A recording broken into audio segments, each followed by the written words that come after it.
Avantradio presents the world premiere of It's Only Coffee by Jennie Webb.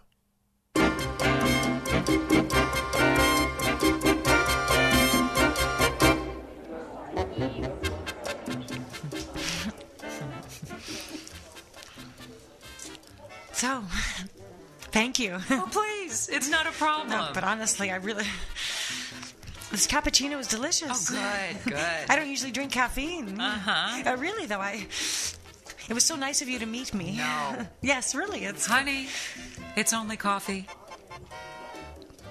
Right. Well, thanks. Please. So? Right.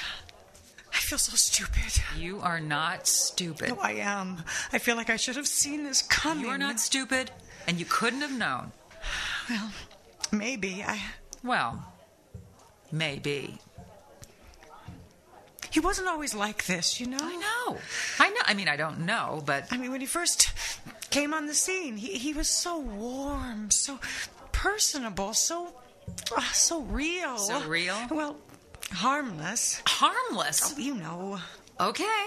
And strong. I felt like I needed someone strong, someone with moral strength. Please. Yes, I know that seems silly now, but after the last one, oh God, the affairs and the lying. You cannot no, that was wrong. Now, you're going to say, oh, don't judge him by that alone. There was so much he did right, but I couldn't get past the scandal of it all. I simply couldn't. It was a personal betrayal. He lied to me. He lied to everyone. He was so dishonest. And, well, you can call me old-fashioned, but I really think Okay. Look, let's not get into that. We've been through that. It's history. Let's talk about now. Now, you're not okay. Let's talk about that. Okay. Okay, then. This morning, when you called me... I just didn't know who else I could call. I'm sorry. What? That's silly. You've got tons of people. Oh, yes, multitudes. And they all think things are just ducky. Couldn't be better. They all adore him. Everyone. My friends, my church, my family. Sweet Jesus, you're kidding. No. Can't they see what's going on? Look at you. You look like you haven't gotten a decent night's sleep in... Months. It's been months. Oh, honey. Yes. Well, You're not going to say, I told you so? No, I'm not. Even I didn't think it would get to this point. Oh, you never even liked him. No, I never did. No, you hated him. Well... But that's what made him so likable, I thought. His misspent youth, his C average, his loyal family covering up for him, pushing him to the top. Made him likable? Human. Made him human. I mean, look, when it came right down to it, I felt like my clock was ticking, and it was between him and the guy behind door number 2, who I'd already kind of been out with, and he was a robot, like some academic machine, full of facts but no feelings. And I'm sorry, but I just wasn't going to pick someone I couldn't imagine going to bed with. Your choice was based on sex appeal. Not entirely. I don't know. Call me codependent, but he just made me feel so comfortable. Like he really knew me. He was just like me, flaws and all. I didn't care about his brushes with the law or his addictive personality. And oh God, what that man could do to decent grammar. Lord's sake, combined with his lack of social skills, he could barely be seen in public. He'd choke on snack foods, make up words, not remember someone's name, or even what they did for a living. You're saying this was a good thing? I'm saying he put people first. That's what I'm saying. Even if he didn't know who they were. And he put God first and family first. His family, just like his father. All right, so is that a bad thing? Sweetie, let's be honest. It's like he's stuck in some Greek tragedy. This is some dangerous father fixation, and I don't even want to think about his mother issues. Just look at your life together, at all of the damage he's done in a very short period in oh so many ways. No, it didn't start out this way. In the first few months, he made me feel so safe. He was so caring, so generous. Generous? You didn't get your check? $600. Great. But then what? Look, that was just the first installment of long-term relief, don't you know? But the bigger picture, at what cost? The financial issues confuse him, I think. He said as much. He never really had to deal with money growing up, or anything else for that matter. See, somebody on his staff really ought to... It's just he gets no support from the people he works with. Now, there are people who call him a moron, but then how did he get an MBA from Harvard, huh? I mean, if you could just hear what he means, not what he says. He really, really has a vision. And the thought of what his vision might be is frankly terrifying to me. Oh, well, now that's not fair. Now, you can't judge him by what's happening now. He may need some anger management, but I'm standing by him. He has to take drastic steps to protect us. From who? The evildoers who come out of nowhere? Yes. Honey, the clues were everywhere. Whatever we tell ourselves, I know hindsight is easy, but they were there. None of us saw it coming, but we should have. This has been building for a long time, before he was around even. And so what do you mean? It's me? It's all my fault? I asked for That's this? not what I meant. It's not you. I suppose, it's all of us. What? We all bear responsibility, I think. It's how we were raised. Looking for someone to step in, to take the leadership role without really questioning, without really taking it seriously, because we don't really take ourselves seriously. If they're in charge, they must know what they're doing because they're in charge. Yes, And if they make mistakes, well, it won't make that much difference. Or we can fix it all later because look at how great they look up there in that suit we bought them and how wonderful everyone else thinks they are. What a good job they're doing. Yes. And we'll just stay home and take care of our own little lives, our own little worlds, and our own little selves, and feel terribly safe and insulated when we read something about him in the paper. Or, look, there he is on television, children. Come and see. Remember that shiny image. And then hurry back to your homework or your cooking or your very important project where nothing can hurt you that's happening beyond the 18-inch TV screen because none of it's really real. No. Well, here's the thing. It is real. You may have chosen him, you may have believed in him, in his image and in his words, however clumsily uttered or irresponsibly chosen, but the fact is that he has hurt you. Oh, not intentionally. He didn't mean to. That's neither here nor there, is it? Even when you thought you were on your honeymoon and everything was rosy, the damage was being done.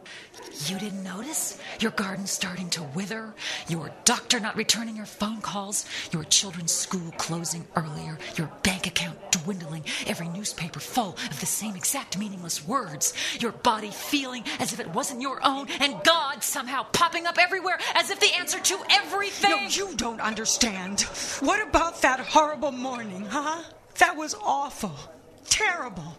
Well, weren't you glad that he was around then? Why? So he can talk about kicking butt and then joke with the guys in the office that it was his personal stroke of luck? That's not what he said. Oh, yeah. He's got you just where he wants you, scared to death of the crawfishing boogeymen who are out to get you. No. Monsters of his own creation. No. It's true. It's a fact. And now with you at home, covered in duct tape, your beloved bully can do anything he damn well pleases. You have no idea of what's going on out there, but he comes back huffing and puffing that whatever is happening now, it's for your own good. No, and pretty soon, it's not going to matter what you or anyone does. His arrogance is going to destroy you, destroy me, destroy everything. Stop it! Please stop it.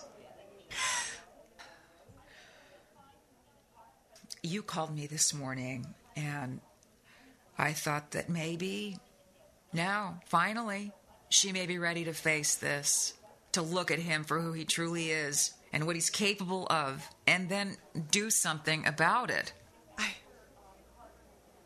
I shouldn't.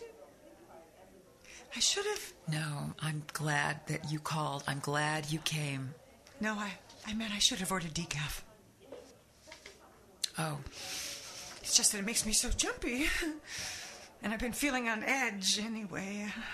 Yeah. I'm sorry. It's really getting to me, all of it. Him. And them, my neighbors. I find it so very painful the way they look at me.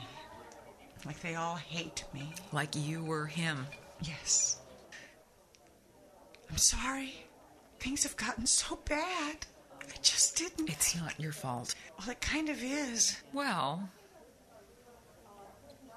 Would you like another cup? Oh, what the hell. Make it a double. It's only coffee.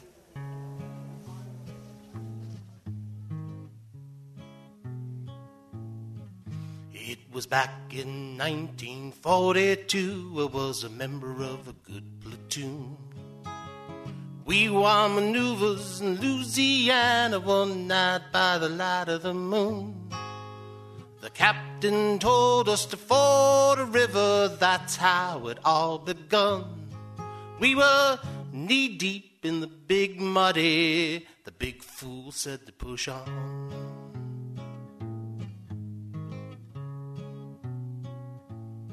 Well, Sergeant said, sir, are you sure this is the best way back to the base? Sergeant, go on, I forded this river about a mile above this place. It'll be a little soggy, but just keep slogging, you'll soon be on dry ground. We were waist deep in the big muddy, the big fool said to push on.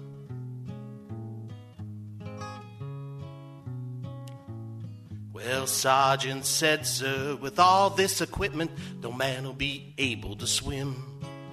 Sergeant, don't be a nervous Nelly, the captain said to him. All we need is a little determination, men, follow me, I'll lead on. We were neck deep in the big muddy, the big fool said to push on.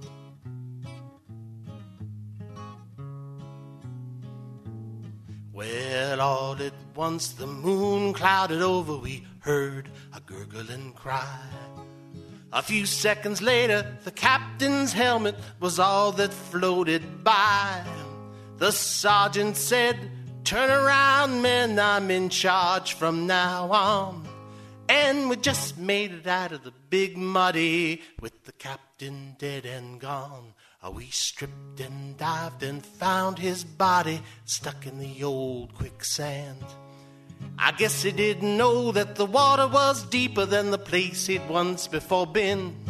Another stream had joined the big muddy about a half mile from where we'd gone. We were lucky to escape from the big muddy when the big fool said to push on.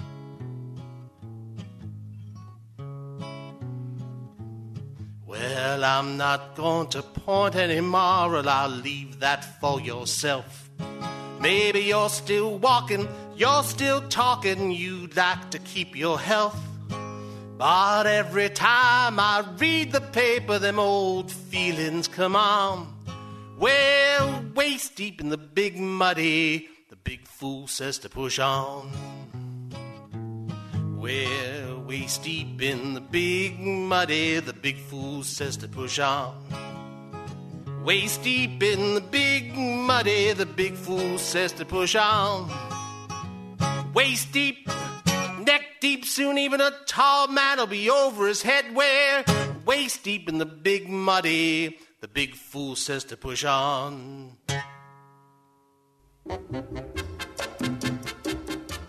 It's Only Coffee by Jennie Webb was directed and engineered by Jim Fowler. Our actors were Susan Angelo and Maria Spassoff. Waist Deep in the Big Muddy by Pete Seeger, guitar and vocals by Jim Fowler. Produced for Avantradio by Tom Allard. Special thanks to Julio Martinez and KPFK. And the last word, as always, is peace.